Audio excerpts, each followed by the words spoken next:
सर्वेइंगच्या क्षेत्रात कसे होते किंवा सर्व्हिस करायचे कसं सिव्हिल इंजिनियर म्हटलं की लोक एखाद्या बिल्डरकडे जॉब करतात किंवा काय आता असं मग तुमचा कवितांचा पण संग्रह असं जो माणूस सर्वे करतो जमिनींचे त्याच्याकडून कविता लिहिणं थोडक्यात एक आपण अपेक्षित करत नाही. ऍक्च्युली सर्वे कला नंतर आली आहे, पण मला पहिली कविता कला पहिल्यापासून होती माझ्या. मला पेंटिंग चित्रकला खूप आवड, कला पहिल्यापासून आवड. जो उरलेला वेळ तो सगळा कलेतच घालतो. सर्वे म्हणून किती दिवस आपण की आता पण चालू आहेच ते. बोर तुमच्या मागे लागल्यानंतर ते सुटत नाही. ऍज अ सर्वेअर म्हणून प्रोफेशन कसं वाटत? खूप छान आहे. लोकांचे म्हणजे मी 13-14 वर्षात जे अनुभवले चांगले वाईट सगळेच अनुभव मध्ये. जमीन म्हणजे काळजाचा तुकडा असतो लोकांच्या, तर मग ते असं वाटतं की दुसरा जीवन जर मोजणी करतोय असं प्रसंग होणार नाही की व्यक्ती 2-2-3 लोकांना एक प्लॉट विकतो आहे ना किंवा काय होतं. तरी पण इतके वाईट अनुभव आले नाही म्हणावं लागेल, कारण मी ह्याच परिसरातला आहे. त्यामुळे पहिल्यांदा कोणी आलं तर बाबा तू कुठला आहे बुवा ह्याची पहिली ओळख होते. मग तू तर आपल्याच इथला परिसर, मग तुमच्याकडे बघायची दृष्टिकोन ऑलरेडी बदलून हे आपल्यातलीच व्यक्ती.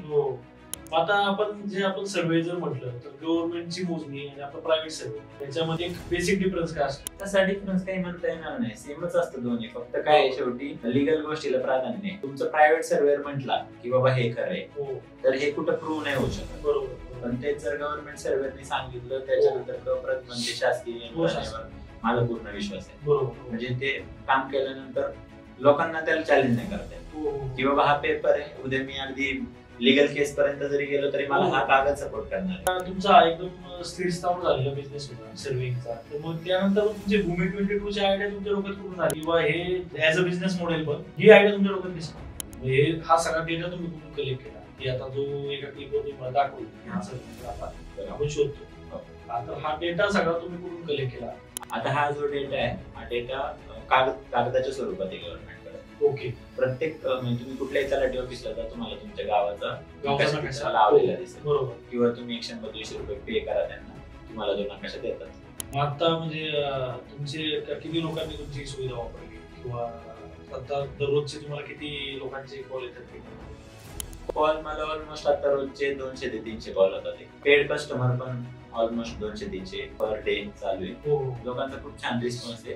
आणि मी आतापर्यंत पुणे जिल्ह्यातल्या लोकांचे प्रॉब्लेम ऐकत होतो की बाबा ह्याच्यात तुम्ही मदत करा, मला ह्याचे पेपर्स काढून द्या, त्याचे पेपर काढून द्या. तुम्ही प्रॅक्टिकली ते बघायचं. तर आता ते पूर्ण महाराष्ट्रासाठी आले माझे. नमस्कार, माझं नाव ओंकार गुले पाटील. आपल्या उलस पॉडकास्ट मध्ये मी आपल्या सर्वांचं स्वागत करतो. तर आज आपल्या सोबत आहेत माननीय नवनाथजी मोकाशी यांनी भूमी 22 नावाचा एक ऍप चालू केला आहे. तर त्या ऍप मध्ये तर आपल्या संपूर्ण महाराष्ट्रातील कोणत्याही जागेचा आपण एका क्लिकवर आपल्याला सर्वे मिळू शकतो. त्या ऍप विषयी जास्त माहिती तेच सांगतील. तर नमस्कार. नमस्ते, माझं नाव नवनाथ मोकाशी. हो. मी भूमी22.com म्हणून एक प्लॅटफॉर्म चालू केला आता. बरोबर. ज्याच्यात आपल्याला कुठेही महाराष्ट्रात तुमची जमीन असू द्या जागा तर त्याच्या संबंधी तुम्हाला नकाशा पाहावा लागतो की बाबा एखादी खरेदी करायची जमीन तर त्याची पहिली तुम्हाला लांबी रुंदी बघावी लागते. त्याचं लोकेशन कुठे आहे, बरोबर हायवे पाशी आहे की काही बाजूने रोड गेलाय कुठे काय, तर ह्याच्यात बऱ्यापैकी लोकांना क्लिअरिटी नसते. मग आम्ही त्याच्यासाठी एक प्लॅटफॉर्म तयार केला भूमी22.com, ज्याच्यामध्ये तुम्ही इथं घर बसल्या एका क्लिक वरती फक्त 99 रुपये पे करून तुम्ही त्याची माहिती बघू शकता. त्याच्यामध्ये तुम्हाला लांबी रुंदी बघायला मिळेल, त्याचा एरिया बघायला मिळेल. एक टेंटेटिव्ह एरिया असतो तो, म्हणजे गुगलला त्याचा एरिया किती भरतोय किंवा काय गुगलला कशाच्या आहे तर तो बघायला मिळेल. आणि अजूनही बरंच आमचं काम चालू आहे त्याच्यावरती, लांबी रुंदी बघायला मिळतील. बरोबर. आपण त्याविषयी बोलूच, पण प्रथमतः तुमच्याविषयी तुमचा जन्म कुठे झाला किंवा बालपण कुठे गेलं, शिक्षण कुठे झालं? माझा जन्म मावळातलाच आहे, पुण्यातलाच आहे मी पण. बरोबर. प्रॉपर. आणि जन्म माझा शिरगाव गावाला झाला. सोमाटण्याच्या इथं गाव आहे शिरगाव म्हणून. बरोबर. सत्य साईबाबा शिर्डी वगैरे आता मंदिर आहे तिथं. प्रतिशिर्डी. तर तिथे जन्म झाला माझा. माझं आजोळ आहे. बरोबर. जसं तुम्ही सांगितलं की तुमचं नाव नवनाथ आहे, कधी नवनाथांचा अभ्यास करायचा किंवा नवनाथांच्या जे नवनाथांमधील जे काही नाथ आहेत तिथे भेटी द्यायचा कधी योग आला का? नवनाथांविषयीच्या कथा, नवनाथांविषयीचं वाचन मी लहानपणापासून केलंय. बरोबर. तर मला खूप आवडायच्या त्या हो, कथा. हो. मच्छिंद्रनाथ झालं बाबा, त्यांचा माशाच्या पोटातून जन्म बरोबर, झाला. हो. गोरक्षनाथांचा त्या राखेच्या याच्यातून जन्म झाला. बरोबर. कानिफनाथांचा हत्तीच्या कानातून जन्म. मी खूप वाचायचो बरोबर, हो. आणि भारी होतं आपल्या लहानपणी हो. सगळं आहे ना, जे बरोबर. काय ऐकायला मिळायचं. मच्छिंद्राने बोध गोरक्षाचे केला, हा. गोरक्ष वळा गैरी प्रती, हो कैनी प्रसाद निवृत्ती दातार ज्ञानदेव बरोबर. सारच उजविले. बरोबर. बरोबर. तर मग मी कानिफनाथांना जातो हो. मडीला. अच्छा. हा. अगदी 2-3 महिन्यात एकदा पण जातो. मडी हा सावरगाव वरती. सावरगावच्या इथं. बरोबर. तर चांगलं वाटतं मला तिथं. जरा एनर्जेटिक फील होतं गेल्यानंतर. अच्छा. आपला अनुभव. बरोबर. मला असं वाटतं की काहीतरी एनर्जीचा सोर्स आहे तिकडं. पण जिवंत समाधी आहे ना. हो, एनर्जीचा सोर्स बरोबर. जाणवतो. आपलं कधीही जायचं, अगदी रात्री लक्षात आलं तर रात्री निघायचं, जायचं, दर्शन बरोबर. करायचं, एक आरती करायची, घरी यायचं. बरोबर. ते बोपदेव घाटाच्या वर पण आहे आपलं. हा, इथलं पण केलं मी, सासवडचं इथलं आपलं. हो. तिथे ते थ्रिलिंग पण हा. आहे, एनर्जेटिक तर आहे. ते छोट्याशा त्या जागेतून आतमध्ये जायचं. हो. छान अनुभव आहे तो पण. ते पण आहे, पण मी बघितलं किती म्हणजे आपण म्हणतो किती जाडा माणूस असला तरी तो त्यातून जातो असं वाटायला वाटत नाही याच्यातून पास होईल म्हणून. हो, खरंय. बरोबर. काही चमत्कार आहेत, काही नैसर्गिक. आणि शिक्षण किती झालं आपलं? शिक्षण मी डिप्लोमा सिव्हिल आहे. Diploma civil. डिग्री करायची होती मला, पण मग कामाच्या व्यापात राहून गेला. बरोबर. नंतर मग पुढे जॉब केला काही दिवस शिक्षणासाठी, शिकण्यासाठी, हो. की आपल्याला काहीतरी शिकायचं असेल नवीन, आपण डायरेक्ट शिक्षणामधून डायरेक्ट कुठल्या उद्योगात उडी नाही घेऊ शकत. बरोबर. कुणाच्या तरी हाताखाली थोड्या दिवसांचा अनुभव आपल्याला घ्यावा. बरोबर. त्यासाठी मी म्हणजे आर्किटेक्ट होते ते, ओके. आर्किटेक्ट आरसीसी कन्सल्टंट, त्यांच्या हाताखाली थोडे दिवस शिक्षण घेतलं. बरोबर. मग सर्वेइंगच्या क्षेत्रात कसे पडले तुम्ही, किंवा सर्व्हिस करायचे कसं ठरवलं? सिव्हिल इंजिनियर म्हटलं की लोक एखाद्या बिल्डरकडे जॉब करतात किंवा काय, आता असं होतं. बरोबर. मला लहानपणापासूनच काहीतरी वेगळं करायचं असंच माझं असायचं नेहमी. घरातही मला सगळे म्हणायचे हे नको करू, हे तुझ्यासाठी चांगलं आहे. तर मी दुसऱ्याच कशा तरी फ्लो मध्ये असायचं लहानपणापासून. मी इयत्ता 7वी पासूनच लिहायला वाचायला चालू केलं होतं. अगदी माझा स्वतःची पहिली कविता 7वीतच पब्लिश झाली होती. काय बोलता? हो. मग तुमचा कवितांचा पण संग्रह म्हणजे मी लिहून ठेवले, अजून पब्लिश नाही केलं. बरोबर. नाही, खरंच एकदम प्रेरणादायी म्हणता येईल. किंवा असं जो माणूस सर्वे करतो जमिनींचे, त्याच्याकडून कविता लिहिणं थोडक्यात एक आपण अपेक्षित करत नाही. ऍक्च्युली सर्वे कला नंतर आली आहे, पण मला पहिली कविता कला पहिल्यापासूनच आहे. माझ्या कविता कला पहिल्यापासूनच आहे. इव्हन मला पेंटिंग, चित्रकलाही खूप आवडते. अच्छा. मला इयत्ता 4वी-5वी मध्येच मला 300-400 रुपयाचं बक्षीस मिळालं होतं. अरे वा. चित्रकलेमध्ये. जिल्हा परिषद स्तरीय चित्रकला होती ती. बरोबर. पण कला पहिल्यापासूनच आवड. जो उरलेला वेळ तो सगळा कलेतच घालवतो. बरोबर. सर्वेअर म्हणून किती दिवस आपण ते, की आता पण चालूच आहे? चालू आहेच ते. कोर तुमच्या मागे लागल्यानंतर ते सुटत नाही. बरोबर आहे. हो, ते आहे, चालू आहे, पण फक्त आता टीम कडून ऑपरेट करतोय, कारण हेही सांभाळून तेही सांभाळायचं. ऍज अ सर्वेअर म्हणून प्रोफेशन कसं वाटतं तुम्हाला? खूप छान आहे. लोकांचे म्हणजे मी 13-14 वर्षात जे अनुभवले, चांगले वाईट सगळेच अनुभव माझे आले.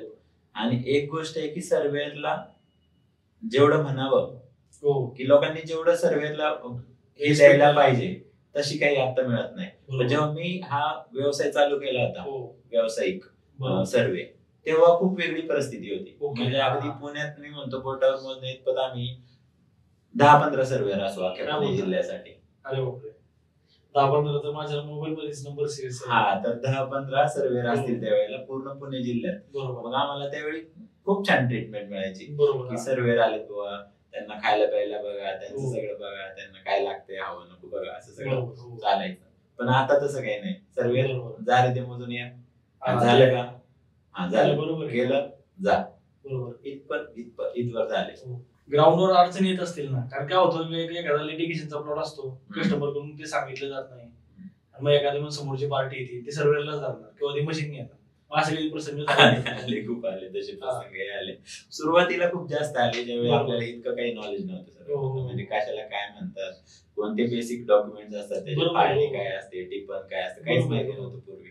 तेव्हा चला बाबा बोलवलंय मोजणीला, चला मशीन घेऊन, आपल्याकडे फक्त मशीन आहे तर चला.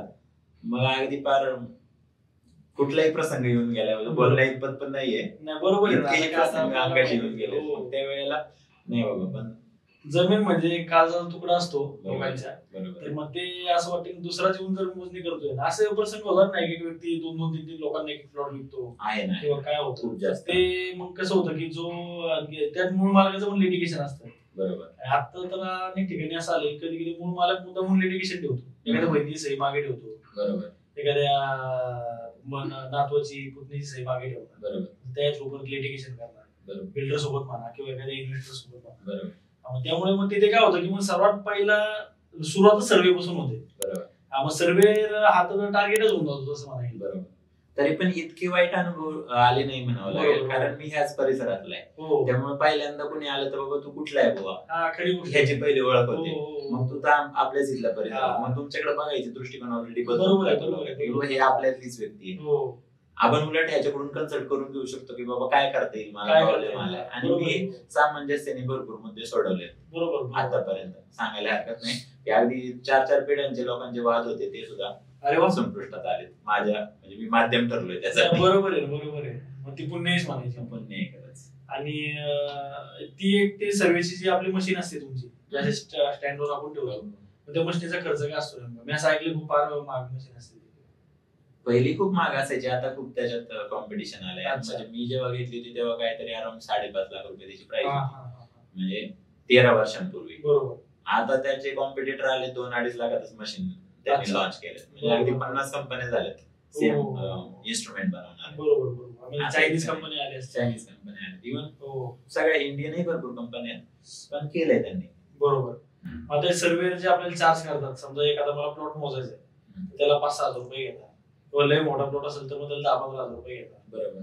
मग तेवढे ते पैसे ऍज अ कस्टमर म्हणून मी देणं वर्थ आहे का, किंवा मग त्यांचा किंवा ऍज अ सर्वेअरला तेवढे पैसे मिळणं त्याला वर्थ आहे का?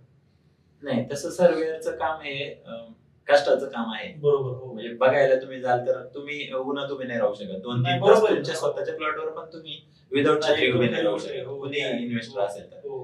मग त्या केसमध्ये तो व्यक्ती येतो, ते सगळे मॅप ते ज्या बाउंड्री आहेत त्या कलेक्ट करतो, आणि तो एकटा नाही येत, त्याच्यासोबत अजून एखादा माणूस असतो ना, एक सहाय्यक. 2 लोकांचा मिनिमम पगार पकडला तरी तो 1000 रुपयांवर जातो. त्यांनी खाणं पिणं थोडं बाहेर गेलं तर अजून 1000 रुपये जातात. 2-1 हजार रुपये खर्च त्याचा असाच होता. आणि त्यांनी परत मग ड्रॉइंगला बसणे 1-2 तास, कलेक्ट करून देणे, 5-6 हजार रुपये तसे ठीक आहेत त्या गोष्टी. इतका काही तो आवडवे खर्च वाटत नाही. बरोबर. पण ते सुद्धा द्यायला आता थोडस कानकुच होते, एवढे कशाला पैसे लागतात. नाही, बरोबर आहे ना. डिजिटल झालंय सगळं, डिजिटल झालंय. आणि दुसरी गोष्ट काय आहे की आता की एखाद्याला जर एखाद्या पहिले 10,000 रुपये घेत असेल, आता 3-4 हजारात जर दुसरा करून देत असेल, मग ते कस्टमरला ऑप्शन झाले ना, किंवा जो जमीन मालक आहे त्याला ऑप्शन झाले की बाबा हे नाही तर मी त्याच्याकडून करू. कॉम्पिटिशन खूप आलंय, कॉम्पिटिशन आले, खूप जास्त आले. बरोबर. मग आता आपण सर्वे जर म्हटलं तर गव्हर्नमेंटची मोजणी आणि आपला प्रायव्हेट सर्वे याच्यामध्ये एक बेसिक डिफरन्स काय असतो? तसा डिफरन्स काही म्हणता येणार नाही, सेमच असतं दोन्ही. फक्त काय शेवटी लिगल गोष्टीला प्राधान्य आहे. बरोबर. म्हणजे तुम्हाला तुमचा प्रायव्हेट सर्वेअर म्हटला की बाबा हे खरं आहे, तर हे कुठं प्रूव्ह नाही होऊ शकत. बरोबर. पण तेच जर गव्हर्नमेंट सर्वेअरनी सांगितलं त्याच्यानंतर कप्रत म्हणजे शासकीय यंत्रणेवर माझा पूर्ण विश्वास आहे. बरोबर. म्हणजे ते काम केल्यानंतर लोकांना त्याला चॅलेंज नाही करता येत की बाबा हा पेपर आहे, उद्या मी अगदी लिगल केस पर्यंत जरी गेलो तरी मला हा कागद सपोर्ट करणार आहे. बरोबर. तसं प्रायव्हेटचा नाही करू शकत. बरोबर गोष्ट आहे.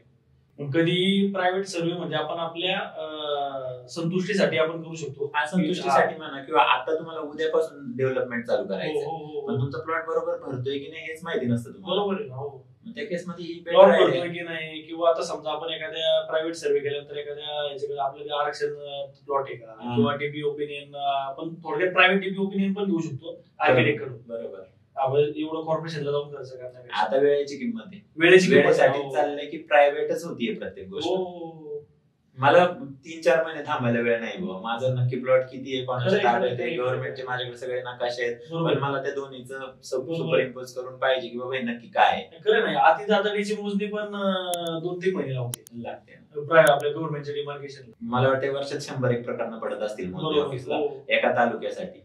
आता ती मला वाटतं एका गावातच 100-1 प्रकरण असतात पडत असतील. त्यातल्या हवेली तालुक्यात तर एकदम हेच असेल आपल्या.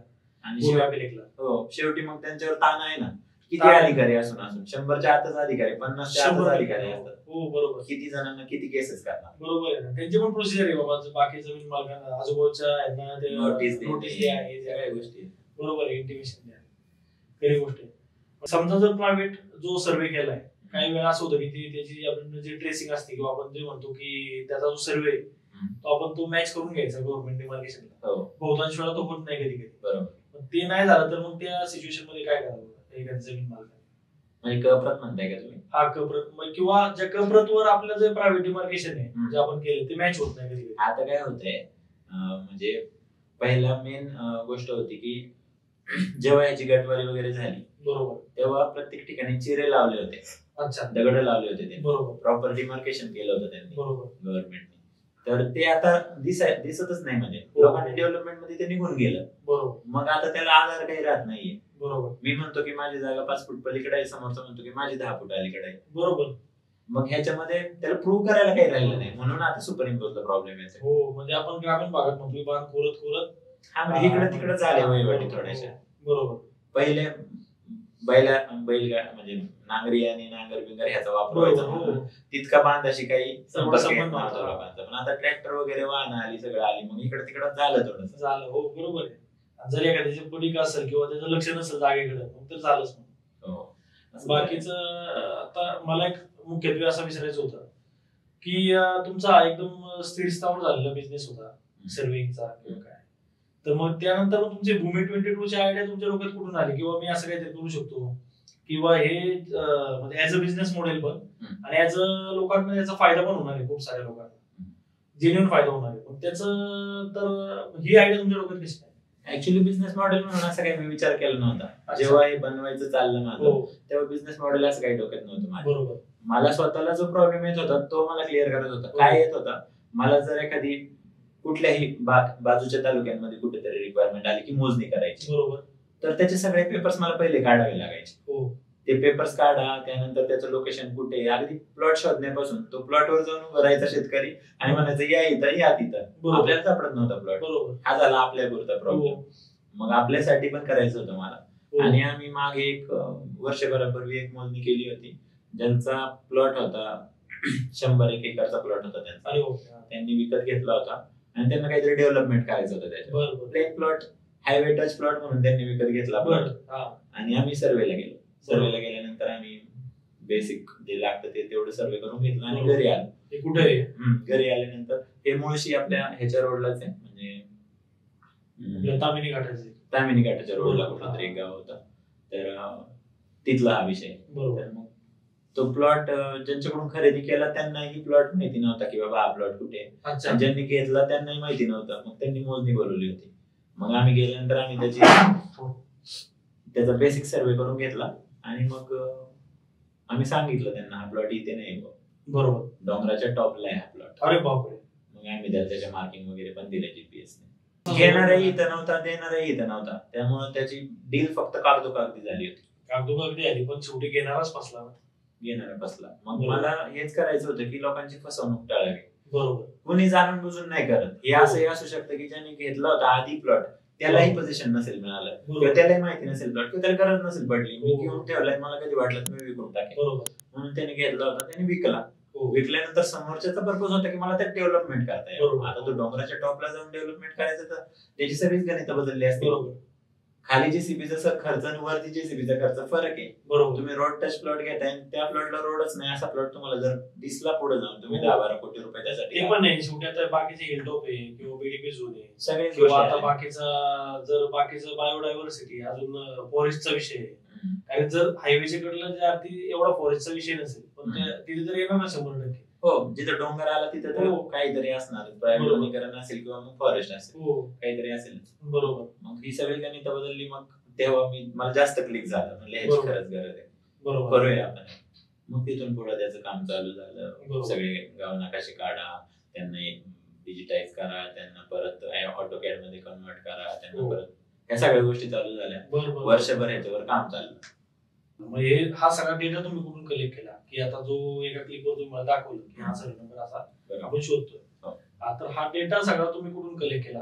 आता हा जो डेटा आहे हा डेटा कागदाच्या स्वरूपात आहे गव्हर्नमेंटकडे. ओके. प्रत्येक म्हणजे तुम्ही कुठल्याही तलाठी ऑफिसला जा, तुम्हाला तुमच्या गावाचा गावचा नकाशा नकाशा लावलेला दिसेल. बरोबर. किंवा तुम्ही 100-200 रुपये पे करा त्यांना, तुम्हाला तो नकाशा देतात. बरोबर. जे काही चलन असेल ते.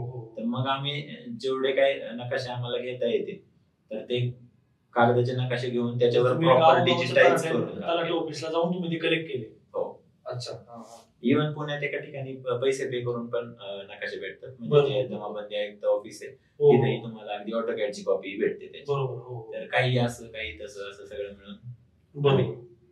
तुम्ही आता यामध्ये सोडल्यावर आपल्याला गट नंबर आपल्याला बघायला मिळतात की त्याचे भाग क्रमांक पण बघायला मिळतात.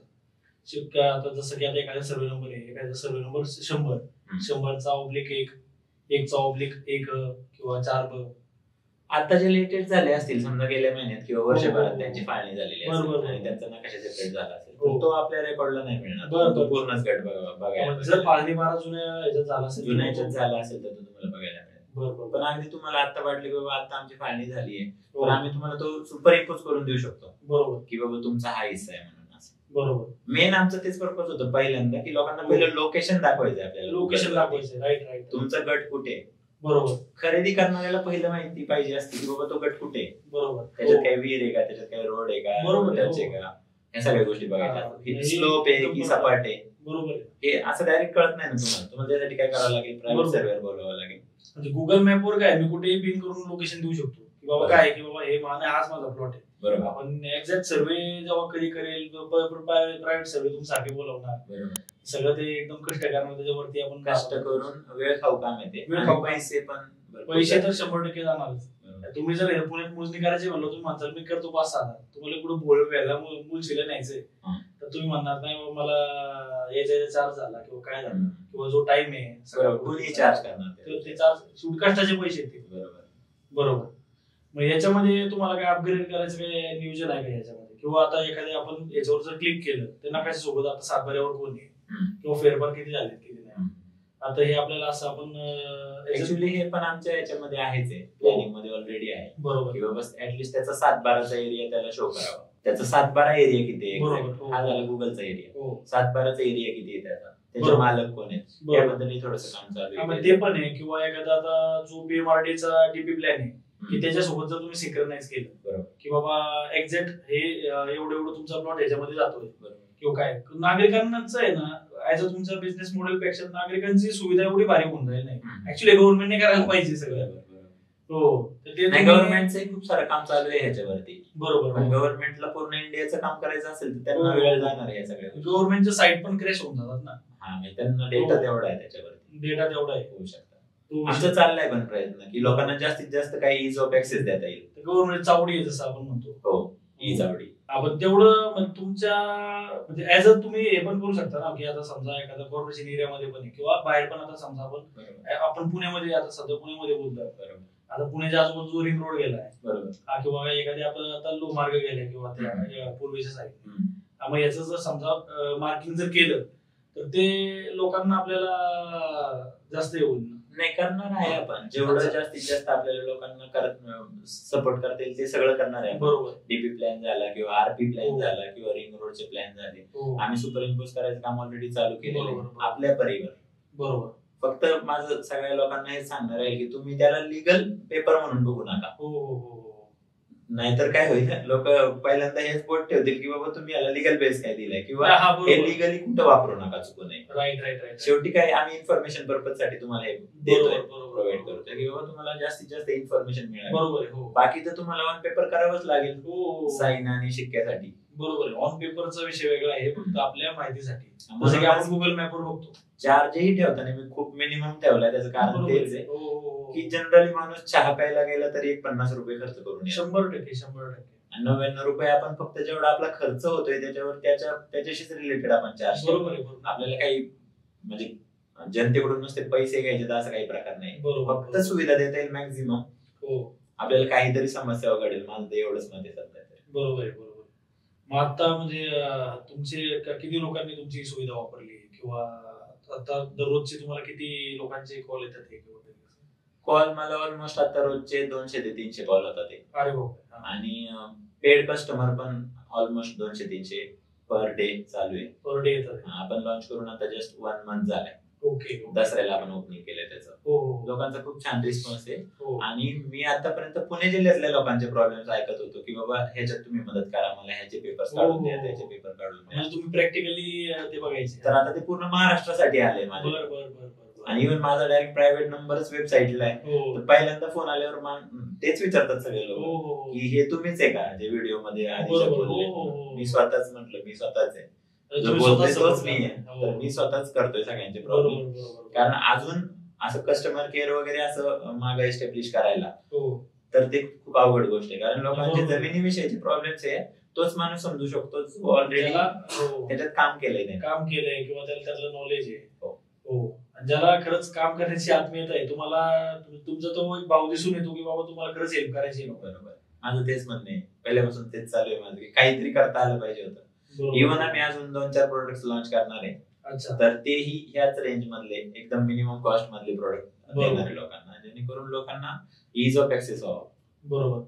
तुम्हाला आता यामध्ये कोण पार्टनर आहे की कसं की तुम्ही एकटेच करताय? नाही, पार्टनर आहेत मला याला. आम्ही 4 जण पार्टनर या प्रोडक्ट साठी. 2 जण डेव्हलपमेंट टीम सांभाळतात. ओके. ते डेव्हलपरच आहे. बरोबर. आणि 2 जण आम्ही दोघं सिव्हिल इंजिनियरच आहे, जे आम्ही वर्ग मित्र आहे. ओके. तर आमची ही कल्पना होती दोघांची मिळून आलेली बाहेर, आम्ही ती पूर्ण केली. त्यांचं पण सर्व्हिंग मध्येच काम. ते ऍक्च्युली PMRDA सँक्शन पण बघतात. सर्व्हिंगला पण माझ्यासोबत असतात कधी. म्हणजे सगळंच बघतात, जिकडे कुठं लिगली काही येईल तर ते करतात. अगदी प्लॅनिंग मध्येही त्यांचं मास्टर आहे तसा. बरोबर. आर्किटेक्टच्या हाताखाली त्यांनी जवळपास 10 वर्ष काम केलंय. इव्हन त्यांनी स्वतःची पण फर्म जवळपास 5 वर्ष चालवली. बरोबर. ह्याचीच कन्सल्टन्सीची. बरोबर. त्यामुळं आम्ही सगळ्यांचा युनिकनेस आहे प्रत्येकाचा. अनुभव आहे तुमच्या क्षेत्रातला, त्यांना त्यांच्या क्षेत्रातला. जिथे कुठे आडेल प्रत्येक जण कोणीतरी काहीतरी शेअर घेऊन त्याचं हे करेल. बरोबर. जिथे कमी तिथे आम्ही. बरोबर. मग आता जर तुम्ही आता हे जे लोकांना पेड तुम्ही अवेलेबल करून देताय 99 रुपयामध्ये, तरी मिनिमम असले तरी पेड आहे. बरोबर. हे जर गव्हर्नमेंटने जर फ्री मध्ये दिलं, सपोज जर उद्या हे करून, मग तुमचा बिझनेस मॉडेल काय राहणार त्याच्यापुढे? आमचं काम सोपं होऊन जाईल उलट त्यांनी जर फ्री मध्ये दिलं तर. आम्हाला आता जे लोक फोन करून विचारतात की बाबा हे असं का, हे नाही विचारणार. ते म्हणतील आम्ही त्याच्यावर पण व्हेरीफाय केलं, तुमच्या वेबसाईटला पण बघितलं, सेमच आहे बाबा दोन्ही. किंवा मला दोन्हीकडून कॉन्फिडन्स आला, आता मी ती गोष्ट करायला हरकत नाही. आम्हाला तसं त्याचं काही हे नाही होणार. बरोबर आहे. गव्हर्नमेंटनेच तुम्हाला कॉन्टॅक्ट केलं तर गव्हर्नमेंटचं काम सोपं होऊन जाईल. नक्कीच. की बाबा काय तुम्ही ऑलरेडी एवढं काम केलं याच्यावर, सगळं ते सिक्रेनाइज करायचं त्यांचं काम होते, ते तुम्ही सोपं करून दिलं सगळं. बरोबर आहे. बरोबर. शक्यतो कसं असतं की समजा आता या क्षेत्रातले समजा एखादा लायझनर आहे किंवा सर्वेअर आहे, आर्किटेक्ट आहे, तर हे लोक मिळून एखादी फर्म चालू करतात की बाबा एखादा आपण प्लॉट रिडेव्हलपमेंटला घेऊ किंवा जीवीला घेऊ किंवा आपण एखादा प्लॉट विकत घेऊन बिल्डर बनवू.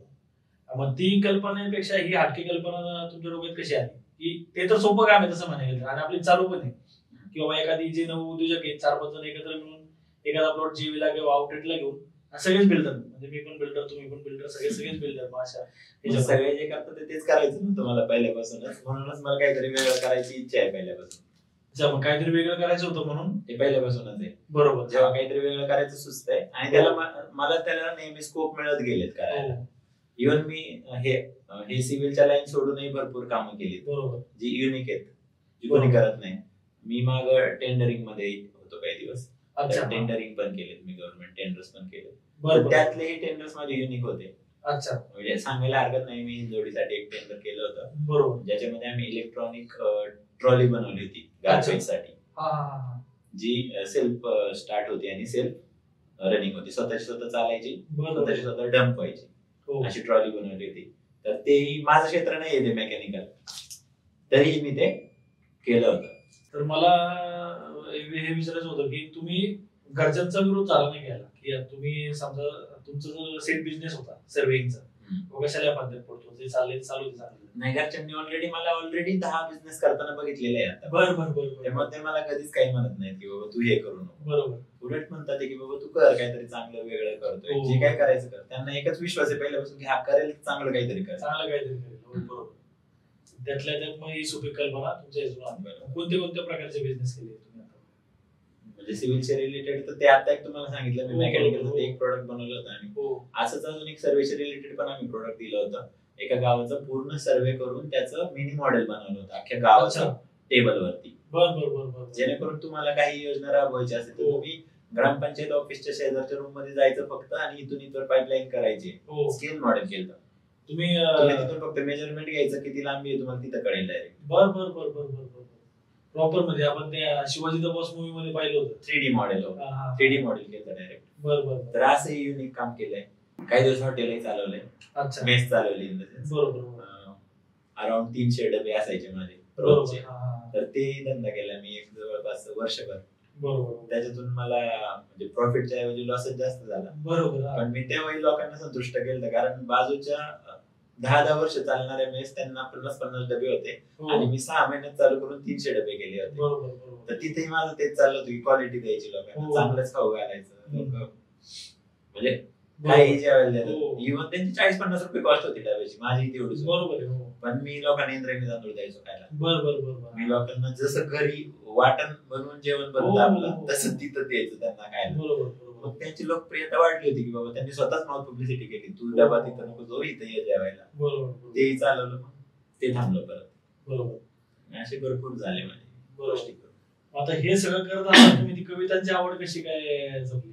कवितांची आवड म्हणजे आता कधी जर वाटलं की बाबा एखादा दिवस आपल्याला फ्री आहे, काही काम नाही, मग मी लिहितो. लिहिण्यापेक्षा आता तर खूप चित्रकला जास्त करतोय मी. या वर्षातच जवळपास 200 पेंटिंग्स काढल्यात कॅनव्हास. वेळ कुठून मिळतो आता सगळं हे पण करायचंय? वेळ असं काही नाही. मला जरी रात्री 10ला जरी डोक्यात आलं ना माझ्या की मला पेंटिंग करायचंय, मग मला अस्वस्थ व्हायला लागतं. जसं लोकांना व्यसन लागतं तसं मला त्याचं व्यसन आहे, लिहायचं आणि पेंटिंग. मग मी डायरेक्ट बसतो आणि करून घेतो आणि विदिन अर्ध्या तासात माझं पेंटिंग रेडी होतं. मी स्वतःच त्याचा फोटो काढून ठेवतो, एखादा स्टेटसला टाकतो आणि समाधानाने झोपी जातो. कधीही जेव्हा वाटेल तेव्हा मी करतो. बरोबर. म्हणजे उद्या तुम्ही एखाद्या पेंटिंगचं प्रदर्शन पण करू शकता. आहे तेवढा स्टफ आहे आपल्याकडे. काय बोलता? हो. तर मग आता एखादी कविता आता तुमची जी फेवरेट आहे तुम्ही ऐकू शकता का? कविता आता म्हणजे मला तशी ती वाचावी लागेल, रिवाइज करावी लागेल. बरोबर. पण माझी सगळ्यात एक आवडती कविता होती निरोप म्हणून. निरोप. अच्छा. हा, 1-2 ओळी म्हणू शकतो मी त्याच्यात. बरोबर. आमची 3री ते 7वी बॅच, आम्हाला एक शिक्षिका होत्या, शिवले मॅडम म्हणून. बरोबर. म्हणजे आपल्या साधारणतः आपल्या प्राथमिक शाळेमध्ये असतं की एकच मॅडम सगळ्या विषय शिकवतात आणि त्याचे शिक्षक 3च शिक्षक होते आमच्या शाळेला 7वी पर्यंत. मग त्यातले आम्हाला 3री ते 7वी नेणाऱ्या त्या शिक्षिका होत्या. ऍक्च्युली आमची पायाभरणी तिथून झाली म्हणायला हरकत नाही. त्यांनी 3री ते 7वी आमचा वर्ग नेला. तर 7वीतून आम्हाला 8वीत जायचं होतं, शाळा चेंज करायची होती, दुसरी शाळा होती, मग बाजूच्या गावात होती ती 8वी ते 10वी. मग तिथे जाताना आम्ही सगळे भाऊक झालो होतो. मी ऑलरेडी लिहित होतो तर म्हटलं मी काहीतरी लिहिणार बाबा यांच्यासाठी. मग मी त्यांच्यासाठी कविता लिहिली होती. त्याच्यात छोट्याशा ओळी, या सर्वांना निरोप देताना थरथरती हे कर, दाटून याला उर, असं सिमिलर असं लिहिलं होतं. 10 ओळींची कविता होती. तर ती त्यांना खूप आवडली होती. बरोबर. मग ती त्यांनी त्या वर्षी पब्लिशला पाठवली. एक हे होती वार्षिक काहीतरी होती, ती स्मरणिका काहीतरी नाव होतं, वार्षिक स्मरणिका. तर त्याच्यामध्ये ती प्रिंट झाली होती. बरोबर. तर मग सगळीकडे नाव झालं होतं माझं की बाबा हा लेखन करतो, हा कवी आहे, असं तसे. नाही खरं आहे, असं एपिक आहे ना की, आणि प्रत्येकाला नाही जमू शकत, तरुण पण नाही जमू शकत. नाही, आवडच लागते. म्हणजे मला अभ्यासात रमलो नाही उलट. आम्ही काय करायचो, मला स्कॉलरशिपच्या परीक्षेला बसवलं होतं. बरोबर. सगळ्यांसमोर सांगतोय मी, स्कॉलरशिपच्या परीक्षेला बसवलं होतं. मी हुशार विद्यार्थी होतो वर्गातला, पण मला अभ्यासापेक्षा मला इतर गोष्टींमध्ये आवडायचं पहिल्यापासून. बरोबर. मग आम्हाला एक आमच्या इथं मुकाईगंज म्हणून एक जागा आहे, तिथं वडाची झाड आहेत भरपूर. एक देवीचं मंदिर आहे, आमची गावदेवी आहे ती, तर मुकाई माता. तर तिथं आम्हाला अभ्यासाला पाठवायचे. तिथे सगळी वडाची झाड. मग आम्हाला बसवायचे ते एका झाडाखाली एकाला, एका झाडाखाली एकाला, 3 बसलो होतो आम्ही, एका झाडाखाली एकाला. मग ते पानं पडायची खाली जायची, त्या पानांवरच मी कविता लिहायचो. काय बोलतो? ते लय भारी वाटायचं. म्हणजे संत ज्ञानेश्वरांचं आपण हे बघितलं होतं की बाबा ते पानांवर लिहायचे, बोरूच्या काठीने लिहायचे. तसं मला काहीतरी डोक्यात आलं म्हणून मी पेननी त्याच्यावर लिहायला चालू केलं. आणि एक दिवस टीचर मॅडमने आमच्या कोणीतरी सांगितलं की हा तिथं अभ्यास नाही करत, कविता करतो. मग मला बोलून घेतलं त्यांनी आणि मी घाबरत गेलो बाबा जवळ की आता काय फटके मिळाल्याशिवाय राहणार नाही. त्यावेळी फटके बिटके होते, चालत होतं. उलट त्यांनी घडलो आपण फटके, खरी गोष्ट आहे. तर मग बोलवलं, त्यांनी सांगितलं की काय दाखव. बरोबर. मग त्यांनी कविता बघितल्या, मग त्यांनी मला उलट मोटिवेट केलं की बाळा तुम्ही पण त्याबरोबर अभ्यासही कर.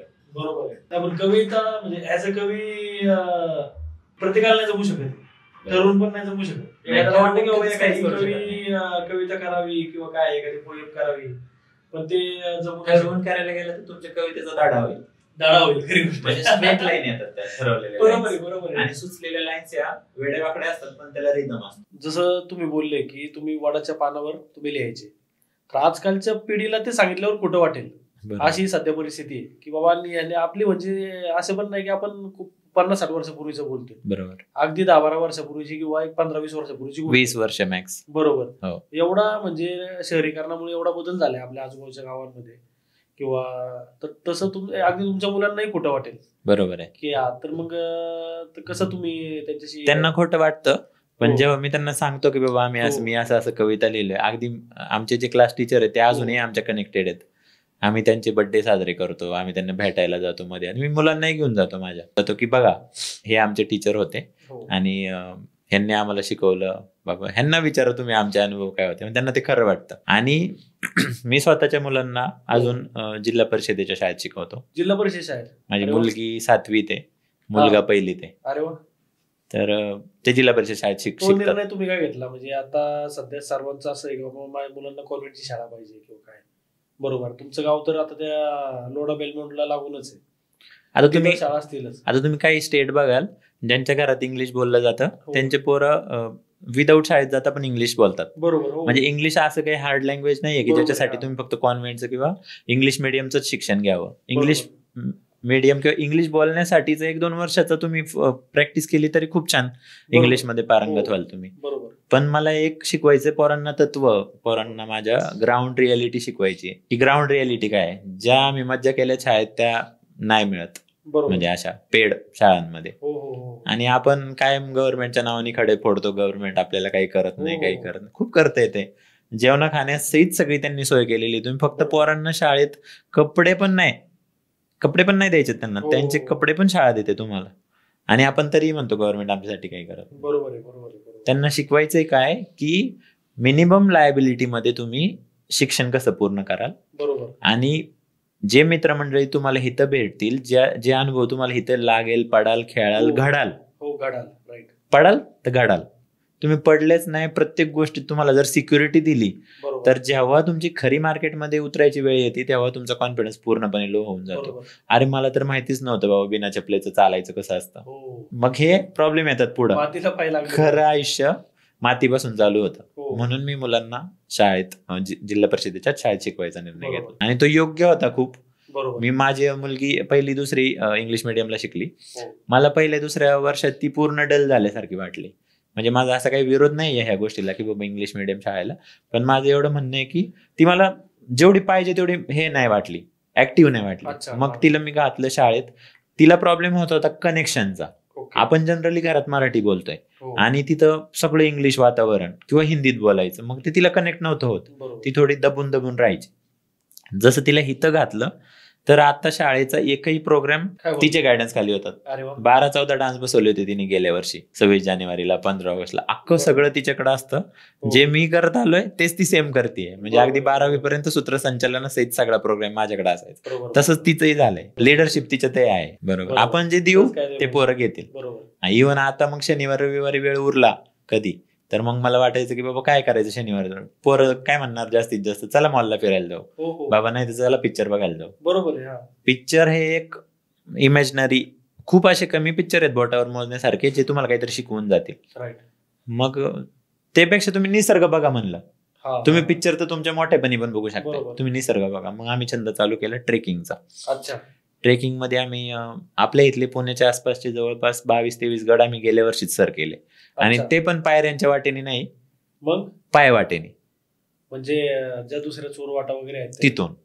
म्हणजे कितीही रफ टफ असू दे. माझा मुलगा गेल्या वर्षी 6 वर्षांचा होता. आता 1लीला येतो.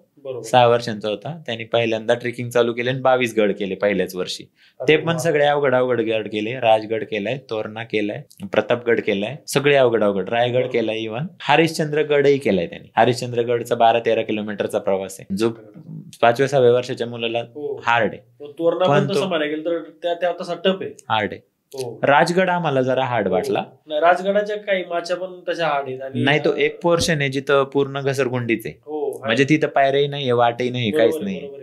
तिथे रोप बांधलेला आहे फक्त, त्याच्या सहाय्याने चढायचंय. तर मी त्यांना दोघांना घेऊन विदाऊट रोप पण खाली उतरलो होतो. पोरांचे म्हणणं काय होतं फक्त की बाबा आपल्याला काहीतरी ऍडव्हेंचरस करायचंय.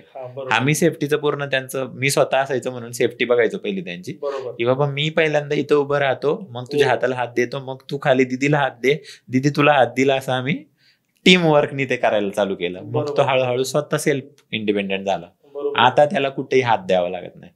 तेच मुलांमध्ये ते टीम वर्कचं पण येतं ना, की बाबा एक चंद्रगड म्हणून गड आहे, सांगायला आवडेल मला. चंद्रगड म्हणून आम्ही गेल्या पावसाळ्याच्या एंडिंगला केला, जस्ट पावसाळा संपला होता आणि आम्ही चालू केला, धो पाऊस चालू झाला.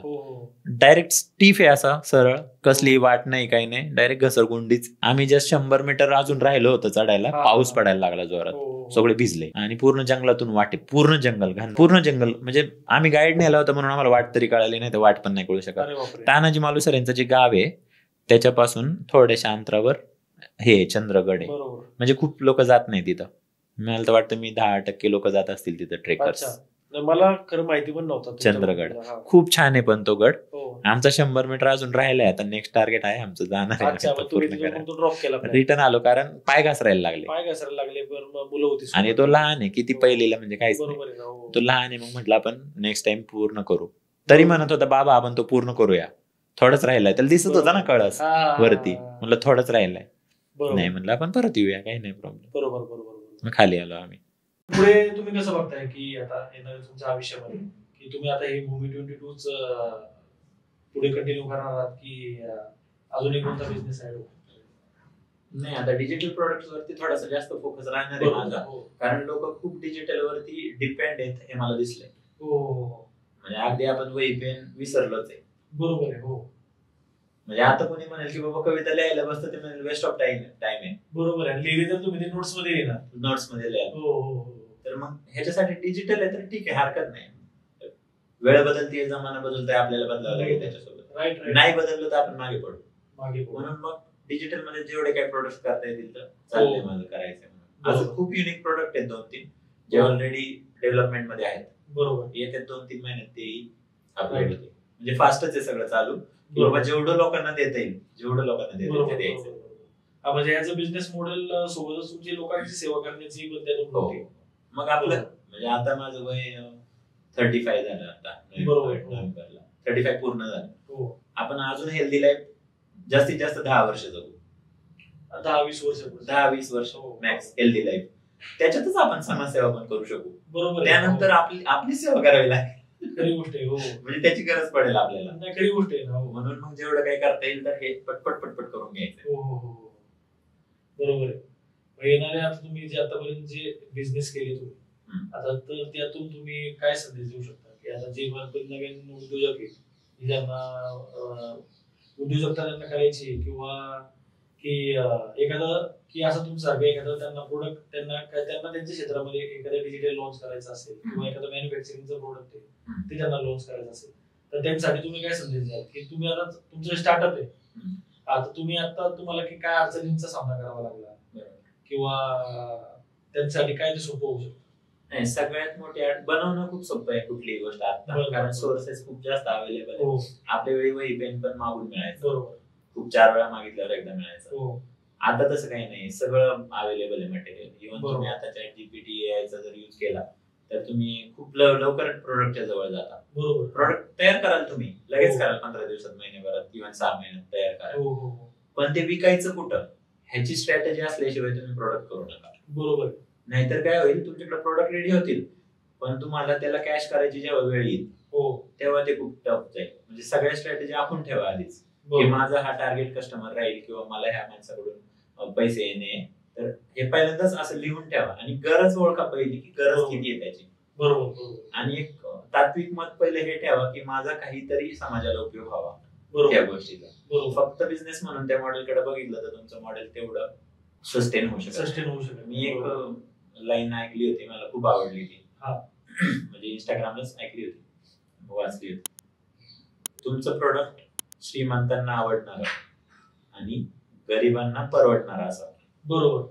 ही मला एवढी मोटिवेट करते ना लाईन. जेव्हा जेव्हा मी काही विचार करतो का तेव्हा तेव्हा मोटिवेट होतो मी. बरोबर, खरं आहे. आणि ते हो, श्रीमंतांसाठी पैशाची हे नाहीये, लिमिट नाहीये. ते पैसे खर्च करू शकतात, पण त्यांना ते आवडलं पण पाहिजे.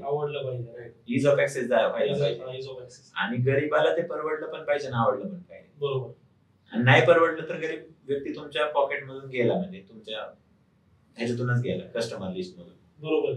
तुम्ही करताना सगळ्यांचा विचार करा. बरोबर. मग तुमचा कस्टमर बेसच श्रिंक होऊन जातो ना. आज जर श्रीमंत जर विचार केले तर आपल्या लोकसंख्या 2-3%. आपण तुम्ही जर त्यांच्यासाठी प्रोडक्ट बनवता म्हणलं बाकीच्यांना म्हणजे 7% पासून तुम्ही वंचित राहताय की ऍज अ बिझनेस ओनर म्हणून. आणि म्हणजे काही चुकीचं नाही ना. जर तुम्ही एखादी गोष्ट बनवताय 5 रुपयात, तर तुम्हाला जर 2 रुपये कॉस्टिंग करून जर तुम्हाला गरिबांसाठी पण ते प्रोडक्ट विकता येते तर काय हरकत नाही ना. काहीच हरकत नाही. बरोबर, असं माझं म्हणणं आहे. बरोबर. म्हणजे प्रत्येक गोष्टीत तुम्ही 5 रुपयावर 500 रुपये कमवावे असं काही गरजेचं नाही ना. आणि एकाच प्रोडक्ट मधून का कमवता? हो, 500 प्रोडक्ट लॉन्च करा तुमचे. प्रत्येक प्रोडक्ट मधून 2च रुपये कमवा तुम्ही, तरी 1000 रुपये झाले. बरोबर आहे. मग तुम्ही त्या स्ट्रॅटेजीने जा. बरोबर आहे. कारण काय कॉम्पिटिशन खूप जास्त आहे. हो. आणि कॉस्टच्या हिशोबाने सगळ्या गोष्टींच्या हिशोबाने आज ताण आहे लोकांवरती. इतकं सोपं नाही सर्वायवल आता. बरोबर. जे आपल्या वेळेस होतं. म्हणजे शेती करून अगदी आई वडिलांनी काही आणलं कमावून तरी आपलं सहज भागायचं. गरजा कमी होत्या, गरजा वाढून घेतल्या आपण दुनियावर. बरोबर. त्यामुळे आता त्या दृष्टीने तुमचं नियोजन हवं. बरोबर. आता ते तुम्ही एकदा माहिती देऊ शकता की तुमचं भूमी 22 ऍप हे कसं युज करायचं? ऍप नाहीये आपलं, वेबसाईट आहे. तुम्ही कुठल्याही गुगलला जावा, गुगलला किंवा गुगल क्रोमला जावा, कुठलाही वेब ब्राउझर असो, त्याच्यामध्ये फक्त www.bhumi22.com एवढं टाकायचं आहे. लगेच पहिलेच ह्याच्यावर तुम्हाला ते शो करेल ऑप्शनला की लँड इन्फॉर्मेशन म्हणून, आणि गोल ग्रीन कलरचा आपला लोगो आहे. त्याच्यावर क्लिक केल्यानंतर तुम्हाला डायरेक्ट पेज ओपन होईल bhumi22.com. तिथून तुम्हाला मग राज्य सिलेक्ट करायचं. महाराष्ट्र. महाराष्ट्राचं आपल्याकडे आपण काम केलं. महाराष्ट्र करा सिलेक्ट. त्यानंतर मग खाली जिल्हा, तालुका, गाव आणि गट नंबर तुमचा तो सिलेक्ट करायचा. सबमिट बटनवर क्लिक करायचं. बरोबर. त्यानंतर मग तुम्हाला 99 रुपये पे करण्यासाठीची विंडो ओपन होईल. बरोबर. ती पे करायची. गुगल पे, फोन पे, कशाने ते पे होतं पुढे. रेजर पेचा आपण हे गेटवे वापरतोय. तर ते झाल्यानंतर तुम्हाला तुमचा इच्छित गट नंबर डायरेक्ट शो होईल त्याच्या पुढे. बरोबर. ज्याच्यात तुम्हाला गट नंबर गुगलच्या लेअर वरती दिसेल. बरोबर. मागे गुगलचं चित्र दिसेल, पुढे तुम्हाला त्याची लांबी रुंदी आणि त्याचे लाईनिंग्स दिसतील त्या की कसा आहे तुमचा गट. आणि उजव्या बाजूला वरच्या कोपऱ्यात आम्ही 4 बटन दिले. त्याच्यामध्ये पहिलं जे बटन आहे पेन्सिलच्या आकाराचं, ते पेन्सिल बटन आम्ही याच्यासाठी दिले की तुमचा प्लॉट गावठाणपासून किती अंतरावर आहे. तुम्ही त्या प्लॉटच्या तिथे एक पॉइंट क्लिक करायचा आणि गावठाणच्या इथे एक पॉइंट क्लिक करायचा गुगल मध्ये त्याच पेजवर, तर तुम्हाला लगेच वरती अंतर शो करेल. बरोबर. जी खूप चांगली सुविधा आहे. बरोबर आहे ना. म्हणजे आता जे लोकसंख्येवर आहे ना की अर्जुन म्हणजे तुमचा थोडक्यात ते 30% नजरांना भरून अर्जुन होऊ शकतो. बरोबर. त्यामुळे ते कळू शकतात. म्हणजे तुमचं डेव्हलपमेंट त्याच्यावरच ठरतं. राईट. बरोबर. ग्रामपंचायतीमध्ये तर हाच रूल आहे ना, 500 मीटर दिला जे काय रूल आहे. तर हे कळल्याशिवाय कळणारच नाही तुम्हाला. मग ते मेन त्याच्यासाठी आम्ही ते बटन दिले. त्यानंतर खाली मग त्याची इन्फॉर्मेशन टॅब आहे. त्याच्यात इन्फॉर्मेशन बघू शकता. त्याचा एरिया किती आहे, काय किती आहे बघू शकता. आणि एक आहे अजून गेट डायरेक्शन. बरोबर. ज्याच्यामध्ये तुम्ही गेट डायरेक्शन वर क्लिक केल्यानंतर तुम्हाला तो direct Google map through plot वर घेऊन जाईल. बरोबर. अशी एवढीच सुविधा जस्ट आता दिलेली आहे. आता बनते हळूहळू. म्हणजे हळूहळू तुम्ही अपग्रेड करायचा विचार. चालेल. आणि आता हे जे 99 रुपये जे भरायचे ते प्रत्येक वेळी भरायचे वेगवेगळे प्लॉट बघताना का एकदाच तुम्ही एकदा मेंबर ने भरले की तो कायमस्वरूपी त्याला सुविधा आहे असं नाही केलेलं आपण काय केलंय 99 रुपये खूप मिनिमम चार्ज घेतला. तर मग एका गट नंबर साठी ऍक्सेस दिला आपण त्याला. बरोबर. जो 5 वेळा युज करू शकतो तो गट नंबर 5 वेळा तो ऍक्सेस करू शकतो. सेम गट नंबर. आणि जर त्याला वाटतं की मला ही इन्फॉर्मेशन कायम राहावी तर तू तिथून डाउनलोड पीडीएफ म्हणून बटन दिलंय. तर त्याच्यावर क्लिक केल्यानंतर पीडीएफ डाउनलोड होते. तुझ्याकडे कायमस्वरूपी राहील. तू कोणाला शेअर करायची करू शकतो. बरोबर. असं सोपं करून दिलंय ते. बरोबर. तर हे होते नवनाथजी मोकाशी यांनी आज भूमी 22 म्हणून त्यांनी त्यांचा वेबसाईट लॉन्च केली आहे. त्याची पण त्यांनी एकदम सविस्तर माहिती दिली आहे.